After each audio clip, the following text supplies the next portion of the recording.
الحمد لله رب العالمين والعاقبة للمتقين والصلاة والسلام على رسوله محمد وعلى آله وأصحابه أجمعين. أما بعد، فقد قال الله تبارك وتعالى في القرآن المجيد والفرقان الحميد: فأعوذ بالله من الشيطان الرجيم، بسم الله الرحمن الرحيم.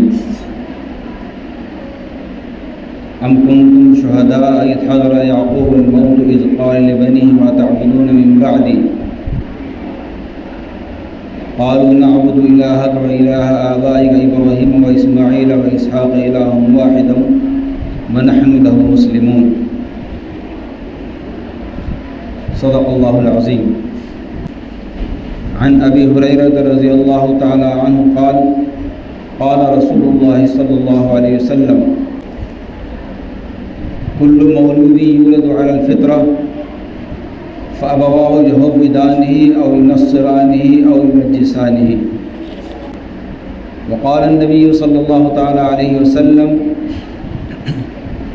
طلب العلم فریضۃ علی کل مسلم، او کما قال علیہ الصلاۃ والسلام. حضرات علماء کرام، حضرت مفتی محمد ذاکر صاحب دامت برکاتہم، حضرت شاہ صاحب اور حضرت مولانا شاہد صاحب دامت برکاتہم، اور یہاں تشریف فرما معلمات اور متعلمات اور تشریف لانے والے مہمان، ہماری بھی چھوٹی موٹی باتیں ہوتی رہتی ہیں. الحمدللہ جب بھی موقع ملتا ہے کچھ نہ کچھ گزارشات ہوتی رہتی ہیں، لیکن خاص طور پر آج حضرت مفتی ذاکر صاحب کو مدعو فرمایا گیا ہے. حضرت کی قیمتی باتیں سننے کو ملیں گی انشاءاللہ. اور حضرت مولانا شاہد صاحب دامت برکاتہم نے جو قیمتی باتیں ارشاد فرمائی ہیں وہ آب زر سے لکھنے کے قابل ہیں. انشاءاللہ میں یہاں کے استاد ہونے کی حیثیت سے عرض کر رہا ہوں، انشاءاللہ ہم سب پڑھنے والے پڑھانے والے ان باتوں پر عمل کی پوری کوشش کریں گے. حضرت ابو ہریرہ رضی اللہ تعالی عنہ نے ارشاد فرمایا: ہر پیدا ہونے والا بچہ وہ دین فطرت پر پیدا ہوتا ہے، پھر اس کے ماں باپ چاہے اس کو یہودی بنا دیں، چاہے نصرانی بنا دیں، یا اس کو آگ پرست بنا دیں. یعنی ماں باپ کے ہاتھ میں بچہ آ جاتا ہے. ماں باپ چاہیں تو اس کو موحد بنا دیں، وہ تو اس کی فطرت میں رکھا ہوا ہے، اور چاہیں تو اس کو مشرک بنا دیں، اور چاہے اس کو کسی مذہب سے متعلق کر دیں. لیکن نجات کا جو راستہ ہے وہ راستہ وہی ہے: ان الدین عند اللہ الاسلام. دین تو اللہ کے نزدیک اسلام ہی ہے، اور سب ادیان باطلہ ہیں، دین اسلام ہی برحق ہے. تو ہمیں اس حدیث شریف میں یہ بتلایا گیا کہ بچوں کی دینی تربیت ہونی چاہیے، تب وہ موحد بنے گا. اور یہ نہ سوچیں آپ جو بچہ مسلمان کے گھر میں پیدا ہو گیا وہ پورا موحد ہو جائے گا، اس کا عقیدہ خود بخود درست ہو جائیں گے، وہ سب کچھ خود بخود ہو جائے گا. نہیں، اس کے لیے بھی محنت کرنی پڑے گی. اس کے لیے ہمیں اچھا ماحول دینا ہوگا، اس کی تربیت کی فکر کرنی ہوگی، تب وہ بچہ موحد بنے گا. اگر ہم نے اس کو ماحول نہیں دیا، ہمارا ماحول جیسا گھروں کا ہے وہی کا وہی ماحول رہا، اسی گھر میں گانے چل رہے ہیں، اسی گھر میں فلمیں بن رہی ہیں، اسی گھر میں یعنی شریعت کے خلاف بہت سارے کام ہو رہے ہیں. اگر بچوں کی نظروں میں یہی چیزیں رہیں تو کچھ بھی بننے والے نہیں ہیں، وہ بس نام تو مسلمان ہوگا، کیا معلوم اس کا اسلام اندر سے باقی بھی ہے کہ نہیں ہے۔ تو ہمیں اس حدیث شریف میں یہ سبق سکھایا گیا کہ ہم تربیت کی طرف خاص طور سے دھیان دیں، اور یہ سب کو معلوم ہے تربیت پہلے بچے کی کہاں ہوتی ہے۔ سب سے پہلی تربیت بچے کی ہوتی ماں کی گود میں۔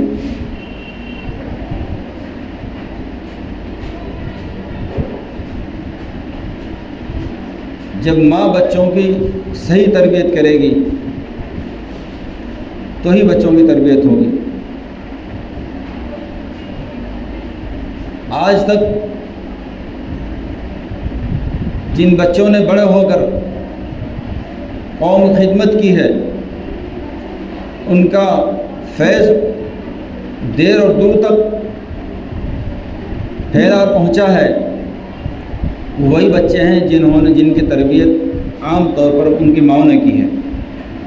ایسا بھی ہوا ہے کہ ہوش لینے کے بعد میں کوئی اللہ والا مل گیا، اس سے زندگی بدل گئی، یا اس کے باپ نے اس کی تربیت کی، اس سے زندگی بدل گئی، لیکن عام طور پر یہ ہوا ہے کہ ماؤں نے تربیت کی ہے تب بچوں نے قومی خدمت کی ہے۔ ہم غور کرتے ہیں تو غور کرنے سے ہمیں پتہ چلتا ہے حضرت امام بخاری رحمۃ اللہ علیہ سے لے کر کہ آپ کی تربیت آپ کی والدہ نے فرمائی۔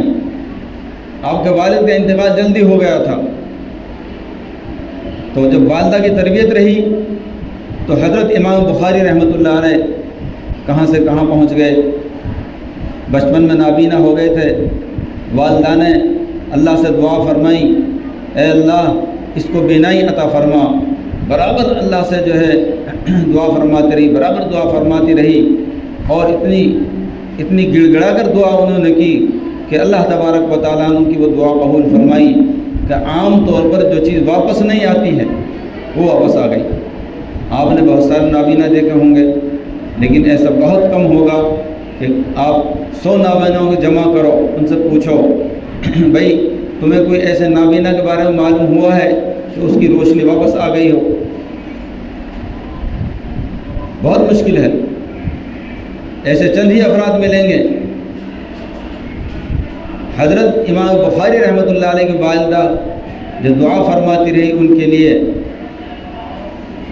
ان کا جذبہ یہ تھا میرے بچے کو اللہ بینائی عطا فرمائے تو ان کو میں علم پڑھاؤں گی، اور پھر یہ علمی میدان میں کام کریں گے، اللہ تعالیٰ امت میں ان سے کام لے گا، یہ جذبہ تھا۔ چنانچہ ان کی دعا قبول ہوئی، ان کو خواب دکھا۔ حضرت ابراہیم علیہ السلام خواب میں فرما رہے ہیں آپ کے بچے کو اللہ نے بینائی عطا فرما دی۔ وہ جیسے خواب سے اٹھیں، بیدار ہوئیں تو جلدی سے بچے کو دیکھا تو ماشاءاللہ ان کے بچے کی آنکھوں میں روشنی آ گئی۔ حضرت امام بخاری رحمۃ اللہ علیہ کی آنکھوں میں روشنی آ گئی اور وہ بینا بن گئے، اور وہ بینا ہی نہیں بنے، دنیا کے کروڑوں لوگوں کو بینا بنا دیا۔ جو کروڑوں لوگ جو ہے جن کی آنکھوں میں نور نہیں تھا، ان کی آنکھوں میں نور بھر دیا، اور ایسی روشنی اللہ نے عطا فرمائی۔ حضرت امام بخاری رحمۃ اللہ علیہ اپنے وقت میں ایک وقت میں چاند کی روشنی میں تاریخ کبیر لکھی ہے، اور پھر ان کی والدہ نے ان کے لیے جو قربانی دی، اللہ نے ذہن اور حافظہ بھی ایسا عطا فرمایا تھا جو سن لیا وہ محفوظ۔ اسی طریقے سے حضرت امام ابو حنیفہ رحمۃ اللہ علیہ، ان کے پیچھے ان کی والدہ کی محنت تھی، یہاں تک کہ ان کی والدہ کوئی مسئلہ پیش آتا تو ان سے کہتی کہ مجھے فلاں عالم کے پاس لے چلو، وہ فلاں عالم کے پاس لے جاتی اور مسئلہ ان سے پوچھتی، ان کو تشفی کہاں ہوتی۔ بعض دفعہ وہ عالم فرما رہے ہیں کہ بعض دفعہ ایسا ہوا خود امام صاحب سے مسئلہ پوچھا، میں ایسا الجھا ہوا مسئلہ خود امام صاحب سے پوچھ کر پھر ان کو بتایا۔ تو کتنی سمجھدار تھی حضرت امام ابو حنیفہ رحمۃ اللہ علیہ کی والدہ۔ ان کا اصل میں اندر خانہ ایک اور نیت تھی، وہ یہ تھی کہ تم تو بڑا عالم ہو ہی، لیکن تمہارا جوڑ دوسرا عالموں سے ہونا چاہیے، تمہارا آنا جانا دوسرے عالموں کے پاس بھی ہونا چاہیے، یہ سکھانے کے لیے ان کو علماء کے پاس لے جاتی، وہاں لے چلو وہاں لے چلو۔ اور پھر یہی ہوا، حضرت امام ابو حنیفہ رحمۃ اللہ علیہ کا ذہن ایسا بنا کہ انہوں نے علم فقہ کو مرتب فرمایا، اور علماء کی ایک جماعت ان کے پاس رہتی تھی، یہ ان کی والدہ کی محنت تھی۔ جی ہمارے یہاں قریب میں حضرت خواجہ معین الدین چشتی اجمیری رحمۃ اللہ علیہ ہیں، انہوں نے اپنی والدہ سے فرمایا ایک دن کہ والدہ صاحبہ الحمدللہ میں نے بہت کام کیا ہے، اتنے سارے لوگ، اتنی بڑی تعداد جو ہے لوگ اسلام، اتنی بڑی تعداد میں دین میں اسلام میں داخل ہو گئے، اتنے نمازی ہو گئے، اتنے خدا سے ڈرنے والے ہو گئے، الحمدللہ میں نے بڑا کام کیا ہے۔ تو ان کی والدہ نے کیا فرمایا، بیٹا یہ کام تم نے نہیں کیا ہے، کام تو میں نے کیا ہے۔ حضرت گھبرا گئے، فرمایا بات سمجھ میں نہیں آئی، محنت تو ہم کر رہے ہیں اور آپ فرما رہے کہ تو میں نے کیا ہے۔ فرمایا بیٹا اصل بات یہ ہے کہ تربیت میں نے کی ہے تمہاری، کبھی بغیر وضو کے تمہیں دودھ نہیں پلایا، باوضو دودھ پلایا تمہیں، کبھی مشتبہ لقمہ تک تمہیں نہیں کھلایا، بالکل حلال کا تمہیں کھلایا، تمہاری تربیت کی، خدا سے ڈرنا سکھایا، تمہیں ذکر سکھایا، قرآن سکھایا، علم سکھایا، تب آپ کے اندر یہ اثرات آئے اور پھر آپ کام کر رہے ہیں۔ تو خواجہ صاحب رحمۃ اللہ فرمائیں بے شک کہ یہ سب آپ کی برکت ہے، میں کیا یہ کام تو آپ ہی انجام دے رہی ہیں، بظاہر میں کر رہا ہوں کام، فیض تو آپ کی طرف سے پہنچ رہا۔ اور دیکھیے آگے حضرت بختیار کاکی رحمۃ اللہ علیہ کی والدہ نے ان کے ساتھ کیسی تربیت فرمائی، اور آگے دیکھیے حضرت بایزید بستامی رحمۃ اللہ علیہ کی والدہ نے کیسی تربیت و تعلیم دی ان کو۔ تو میں یہ عرض کر رہا ہوں جن مردوں نے علماء نے کام کیا ہے امت میں، عام طور پر ان کی تربیت ان کی والداؤں نے کی ہے، مستورات نے کی ہے، تب جا کر الحمدللہ انہوں نے امت میں کام کیا ہے۔ اس لیے میں عرض کر رہا ہوں، میں یہ سمجھتا ہوں جو بچیاں یہاں پڑھ رہی ہیں اور جو بچیاں یہاں پڑھا رہی ہیں، یہ خالی ایک بچی نہیں ہے، ہر معلمہ ایک خاندان ہے، ہر پڑھنے والی بچی ایک خاندان ہے، آگے چل کر ایک خاندان وابستہ ہوگا ان سے۔ اگر آپ حضرات نے یہ نیت کر لی کہ ہمیں خود علم حاصل کر کے اس پر عمل کرنا ہے اور آگے چل کر ہمیں یہ جامعۃ العالیہ سے ہم جو کچھ حاصل کر رہے ہیں یہ آگے تک ہمیں پہنچانا ہے، امت کی تربیت کرنی ہے، تو میں سمجھتا ہوں کہ ہر بچی اور ہر معلمہ یہ آگے چل کر خاندانوں میں ان کا فیض بہت زبردست پہنچے گا، ابھی پہنچ رہا ہے۔ ابھی شاہ صاحب فرما رہے تھے 150-200 مکاتب چل رہے ہیں یہاں سے فارغات کے، تو یہ جامعہ کا فیض ہے الحمدللہ، اس کی ضرورت ہے۔ انشاءاللہ جب ہماری نیتیں درست ہوں گی، ہمارے ارادے اچھے ہوں گے تو یہ فیض اور بھی پہنچے گا۔ اب میں آپ کو متوجہ کر رہا ہوں، چند منٹوں میں انشاءاللہ کچھ باتیں مجھے عرض کرنی ہیں، آپ دھیان سے سنیں۔ دیکھیے جن لوگوں نے ان مدارس کی، مکاتب کی، علماء کی قدر نہیں کی، یقین جانیے اللہ نے ان کو مٹا دیا، اور جنہوں نے ان کی قدر کی اللہ نے ان کو کھڑا کر دیا۔ اشارہ کرتا ہوں بس، میں تفصیل نہیں کرتا۔ ابھی اس میں شاہ صاحب سنا رہے تھے، اس میں اسپین کا ذکر آیا۔ علامہ اقبال رحمۃ اللہ علیہ نے فرمایا تھا کہ ان مدارس کو، مکاتب کو اپنے حال پر رہنے دو، ان کی برکت سے ہم سب کے ایمان بچے ہوئے ہیں۔ اسپین والوں نے 700 سال حکومت مسلمانوں کی تھی، آخر میں انہوں نے علماء کی قدر نہیں کی، مکاتب کی قدر نہیں کی، مدارس کی قدر نہیں کی، تو کیا ہوا ان کے ساتھ؟ وہاں عیسائی لوگ آئے اور اپنی تعلیم دی، لوگ ان کی تعلیم میں رہ گئے، اور پھر ایک وقت ایسا آیا کہ انہوں نے، انگریزوں نے وہاں ایسا ظلم کیا کہ سارے مسلمانوں کو گاز مولی کی طرح کاٹ دیا، اور مسلمانوں کو راہ فرار بھی نہیں ملی۔ کچھ مسلمانوں کو موقع ملا وہاں سے فرار ہو جائیں، انہوں نے موقع دیا کہ جا سکتے ہو، تو فرانس میں جا کے مسلمانوں نے جو ہے وہاں اپنی سکونت اختیار کی. ایک نہیں لاکھوں مسلمان فرانس میں منتقل ہو گئے، لیکن وہاں جا کر انہوں نے یہ فکر نہیں کی جو ان کو کرنی چاہیے تھی. وہاں جا کر انہوں نے مکاتب کی فکر نہیں کی، مدارس کی فکر نہیں کی، اپنے ایمان پر محنت نہیں کی، بس جاں بخشی ہو گئی، سمجھ گئے ہماری جان بچ گئی، بہت اچھا. آج وہاں کا مسلمان نام کے تو جو ہے عبد الرحمن اور عبداللہ ہیں، نام ان کا سلمان اور سلیمان ہے، لیکن آج وہاں کے مسلمانوں کو جا کے دیکھو ایسی بری حالت ہے، وہ خنزیر کھا رہے ہیں، شراب پی رہے ہیں، عیاشیوں میں مبتلا ہیں. ان کو کچھ پتہ نہیں دین و ایمان کا. ہاں اپنے آپ کو مسلمان کہہ رہے ہیں، مسلمان ضرور کہہ رہے ہیں بہت سے لوگ. کیا ایسا ایمان چاہیے ہمیں؟ وجہ کیا رہی؟ وجہ یہ رہی مساجد کی طرف دھیان نہیں دیا، نمازوں کی طرف دھیان نہیں دیا، مکاتب کی طرف دھیان نہیں دیا، اور بس نام ہی نام رہ گیا، کام کچھ نہیں. ادھر انگلینڈ کے مسلمانوں کی حالت دیکھیے آپ. انگلینڈ میں مسلمان گئے گجرات سے، انگلینڈ میں مسلمان گئے پاکستان سے، لیکن وہاں انہوں نے یہ فکر کی کہ ہم نماز اکیلے نہیں پڑھیں گے، ہم مسجد بنائیں گے. مسجد نہیں بنے گی تو ایک کمرہ جماعت خانہ بنا کے اس میں نماز ایک ساتھ پڑھیں گے، اکیلے اکیلے نماز نہیں پڑھیں گے، اپنے گھروں میں مکتب قائم کریں گے. تو انہوں نے مکتبوں کا خیال کیا، چھوٹے مدرسوں کا خیال کیا، مساجد کا خیال کیا. آج الحمدللہ عزت سے جی رہے ہیں وہاں پر. انگلینڈ کے مسلمانوں نے دھیان دیا تو یہ کیا کہ گرجا گھروں کو جو ہے خرید کر مسجد بنا لی وہاں پر. آج شوق سے جی رہے ہیں، بڑے بڑے مدارس ہیں وہاں پر. ہمارے ایک استاد ہیں لندن کے، مولانا عنایت اللہ صاحب، ہم نے ان سے شمائل ترمذی پڑھی ہے تو وہاں کے کچھ حالات معلوم ہوئے. آج الحمدللہ مسلمان سر اٹھا کر جی رہے ہیں وہاں پر. اور دوسری جگہ افریقہ، میں خود دیکھ کے آیا ہوں وہاں پر. افریقہ میں مسلمانوں نے یہ کیا ہے کہ مدارس پر دھیان دیا، مکاتب پر دھیان دیا، مساجد پر دھیان دیا، اور حکومت سے انہوں نے کچھ طلب کیا تو ان کو مل گیا، اپنے ریڈیو اسلام مل گیا. وہاں کوئی عالم آتا ہے اس کا اعلان ہوتا ہے، کوئی جاتا ہے اس کا اعلان ہوتا ہے، کوئی آتا ہے اس کی تقریر کراتے ہیں، ہر چیز پر رابطہ رہتا ہے. اور وہاں اس دینی تعلیم، مکتب کی تعلیم کمپلسری ہے. اگر ایک بچہ 5 گھنٹے کے لیے اگر اسکول جائے گا تو 1 گھنٹے کے لیے ضرور مدرسے میں مکتب میں آئے گا، یہ لازمی کر رکھا ہے. اور ایک چیز بہت اچھی انہوں نے کر لی ماشاءاللہ، انہوں نے ایک چیز یہ کی، اپنا جو نصاب ہے وہ حکومت سے منظور کرا لیا.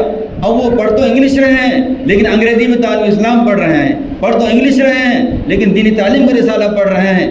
بہت سی کتابیں ان کی اپنی ایسی ہیں جن میں اپنا مذہب پڑھاتے ہیں. تو ایسے ملکوں میں جا کر لوگ جنہوں نے محنت کی ہے، مکاتب کی، مدارس کی، ماشاءاللہ وہاں جو ہے میں آپ سے عرض کر رہا ہوں بہت سے ہندوستانیوں سے زیادہ متقی پرہیزگار وہاں کو مل جائیں گے. حالانکہ وہ ملک ایسے ہیں کہ بالکل آزادی ہے وہاں، لیکن خود اپنے شوق سے لوگ. میں نے ایک چیز وہاں یہ دیکھی، جب بھی کوئی جو ہے دکان بڑی سی بناتا ہے جس میں 8-10 کمرے ہوں، یا جو بڑے شاپنگ سینٹر ہیں وہاں بناتے ہیں تو ایک چھوٹا کمرہ نماز کے لیے ضرور بناتے ہیں وہاں. اور اس میں ہی نہیں بلکہ ہر گھر میں میں نے دیکھا ایک چھوٹا عبادت خانہ ہوتا ہے 8x8 کا، اس میں مستورات نماز پڑھتی ہیں، وہاں قرآن رکھا ہوا، کتابیں رکھی ہوئی ہیں.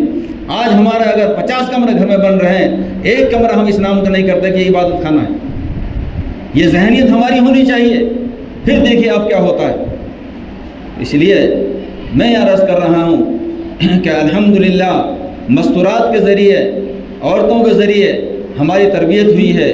ہم بھی انہی گودوں میں سے آئے ہیں اور بڑے سے بڑے عالم مستورات گودوں میں سے آئے ہیں. اگر مستورات نے اس کا دھیان رکھا تو انشاءاللہ یہ نظام آگے چلتا رہے گا، اور اگر مستورات نے اس کا دھیان نہیں رکھا تو بہت مشکل ہے آگے معاشرے کا سدھرنا. تو ہم جو کہتے ہیں مدارس اور مکاتب اپنی جگہ پر ہیں، لیکن میں آپ سے ایک بات عرض کر رہا ہوں، ہر عورت خود ایک مکتب ہے. ہر عورت خود ایک مکتب ہے. اگر وہ مدرسہ مکتب نہیں چلاتی ہے تو اپنے گھر میں جہاں بھی رہ رہی ہے، اڑوس پڑوس کی جو ہے عورتیں ہیں ان کو بلا کر ان کو نماز سکھانا، ان کو کلمہ سکھانا، ان کو پاکی ناپاکی سکھانا، ان کی دین کی فکر کرنا کم از کم یہ ہونا چاہیے.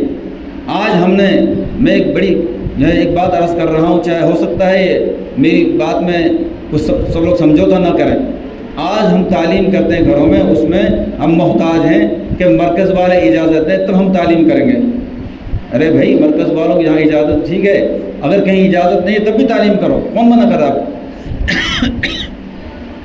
وہ تو اس لیے کہتے ہیں تاکہ جو ہے رہبری صحیح کی جائے، لیکن اللہ تعالیٰ نے ایک آپ کو عالمہ بنا دیا، آپ عالمہ ہیں، علم دین کی رہبری آپ کو مل رہی ہے اپنے اساتذہ سے اور اپنے جو ہے مکتب سے، جامعہ سے، وہاں سے بھی آپ مشورہ لے سکتے ہیں، آپ کو کوئی ضرورت نہیں کسی کی اجازت کی، آپ تو جو ہے کلمہ نماز اور دین وہاں سکھائیں جہاں بھی ہو۔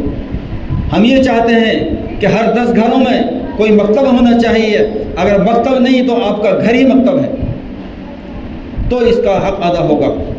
بس خلاصہ یہ ہے کہ جس طرح حضرت ابو ہریرہ رضی اللہ تعالیٰ عنہ نے فرمایا کہ ہر بچہ وہ صحیح دین اسلام فطرت پر پیدا ہوتا ہے، اگر وہ مسلمان کے گھروں میں ہے، اس کو صحیح تعلیم و تربیت مل رہی ہے تو اس پر بہت جلدی وہ چلے گا، اور اگر وہ کسی مسلمان کے یہاں نہیں کسی اور کے یہاں ہے، اس کے ماں باپ جو اس کو بناتے وہ بن جاتا ہے، لیکن ہر بچہ میں استعداد اس بات کی ہوتی ہے وہ دین حق کو قبول کرے۔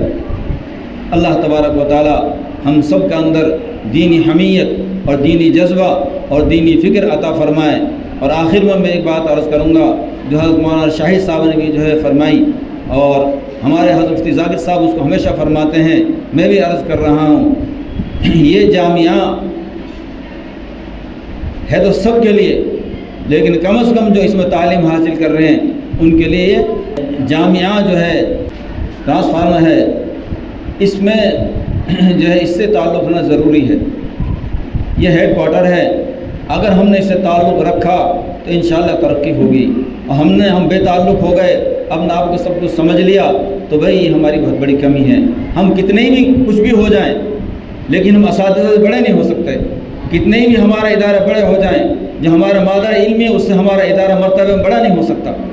اس لیے اور خاص طور پر جو پڑھنے والی بچی ہو سکتی ہیں جن میں آپ صلاحیت دیکھیں، یا تو ان کو آپ پڑھائیں یا پھر جو ہے جامعہ کی طرف ان کی رہبری فرمائیں کہ بچیاں یہاں آئیں، یہاں پڑھیں، ان کی رہبری کریں۔ جس طرح آپ ماشاءاللہ قابل بنی، آپ نیک بنی، آپ ایک ہونہار بچی بنی، آپ معاشرے میں کچھ دینے والی بنی، اس طرح یہ اور بچے بھی بنیں۔ اور یہ بات تو ہم سب کو معلوم ہے، لیکن پھر دہراتا ہوں میں، مسلمانوں کو اگر ترقی کرنی ہے، مسلمانوں کو اپنی بچوں کی حفاظت کرنی ہے، اپنے بچوں کی دین و ایمان کی حفاظت کرنی ہے، تو ایسے مدارس قائم کرنے پڑیں گے جیسے جامعۃ العالیہ۔ مسلمان چاہتے ہیں ہماری بچوں کی عزت بچے تو ان کو اپنے ہاسپٹل قائم کرنے پڑیں گے جیسا کہ چند ہوئے ہیں، اور مسلمان اگر چاہتے ہیں کہ ہمارے بچوں کے ایمان محفوظ رہیں، ان کو جو ہے اسلامی اسکول قائم کرنے پڑیں گے۔ ایک تو مسلم اسکول تو بہت ہیں، لیکن اس میں اسلام کیا پڑھایا جا رہا ہے، دیکھو ایسے اسکول جس میں اسلام بھی سمجھایا جائے۔ میں یہاں الحمدللہ 5 منزل روزانہ چڑھتا ہوں، یہاں میں نے دیکھا ہے الحمدللہ، حضرت مفتی ذاکر صاحب اس کو ہمیشہ فرماتے ہیں، لیکن میں بھی آج آپ سے یہ بات دہرا رہا ہوں، میں نے جب بھی دیکھا یہاں پڑھانے والی بچیاں استانیاں بڑی محنت کرتی ہیں ماشاءاللہ، شاہ صاحب کے حساب سے نہیں کرتی ہوں گی اس لیے شاہ صاحب کی ڈانٹ ہی پڑتی رہتی ہے، لیکن ہم اپنے حساب سے بتا رہے ہیں۔ کوئی بچی کلمہ صحیح یاد کرا رہی ہے، کوئی بچی کسی کو جو ہے دعا ڈانٹ رہی ہے، کہیں سے تحیات صحیح ہو رہی ہے، کہیں کسی کی نظم صحیح کرا رہی ہے، کہیں کسی کی تقریر صحیح ہو رہی ہے۔ ماشاءاللہ یہ منظر ہمارے مدارس میں، اسکولوں میں اور بچیوں میں اگر ہو جائے تو انشاءاللہ یہ مدارس چمک جائیں گے اور بچے چمک جائیں گے۔ یہ منظر چاہیے ہمیں، اور ہمارے اکابر نے کا نظریہ ایک یہ ہے، میں اس کو بتا دیتا ہوں، ہمارا اکابر کا نظریہ یہ ہے کہ جو جن مدارس میں بچیوں کا قیام ہے ٹھیک ہے ماشاءاللہ، اللہ تعالیٰ ان سے کام لے رہا ہے، بہتر مدرسے وہ ہیں جن میں بچیاں آتی ہیں دن میں اور شام کو گھر چلی جاتی ہیں، ان میں زیادہ خیر ہے، ان میں زیادہ کام ہونے والا ہے۔ ایسے مدرسے قائم ہونے چاہیے، ایسے اسکول اور مدرسے قائم ہونے چاہیے۔ یہ برائے نام اسکول ہے، یہ تو اچھی خاصی تربیت کا ہے، اچھا خاصا مدرسہ ہے، برائے نام اسکول ہے۔ ایسے اسکولوں کی ضرورت ہے کہ چپے چپے پہ قائم ہوں، یہ اسکول نہیں، یہ تو جو ہے مدرسے بشکل اسکول ہیں۔ اللہ تعالیٰ ان کو ان 2024 ترقی عطا فرمائے۔ اور میں تو ایک بات سوچ رہا تھا صبح، مجھے ہنسی بھی آ رہی تھی، اس کو کہہ دیتا ہوں اپنے دل کی بات کو، ایسے اسکول ہوں اور اسکول چلانے والے ایسے شاہ صاحب ہوں، اسکول تو مل جائیں گے آپ کو، اسلامی تعلیم بھی مل جائے گی، لیکن وہ جو بیٹھے ہوئے چلانے والے وہ ماشاءاللہ ڈڑمنڈے ہیں، بتاؤ ان سے کیا اثر پڑے گا؟ جب اسکول چلانے والا ایسا ہو جس کا لباس بھی اسلامی ہے، جس کی شکل بھی اسلامی ہے، جو نمازی ہے، جو پرہیزگار ہے، خدا سے ڈرنے والا ہے، زکوٰۃ بھی دینے والا ہے اور شہر کا ذمہ دار بھی ہے، اگر ایسے ہمیں اساتذہ اور ایسے ذمہ دار اسکولوں میں مل جائیں، خدا کرے ایسے چھت چھت کے اسکولوں میں آ جائیں جن کو دیکھ کر ہی بچے سدھر جائیں گے، جن کو دیکھنے سے ہی اللہ یاد آئے گا، جن سے دیکھنے سے ہی انشاءاللہ تعالیٰ بچوں کی تربیت ہو جائے گی۔ اللہ تعالیٰ ہم سب کو قبول فرمائے۔ وآخر دعوانا الحمدللہ رب العالمین۔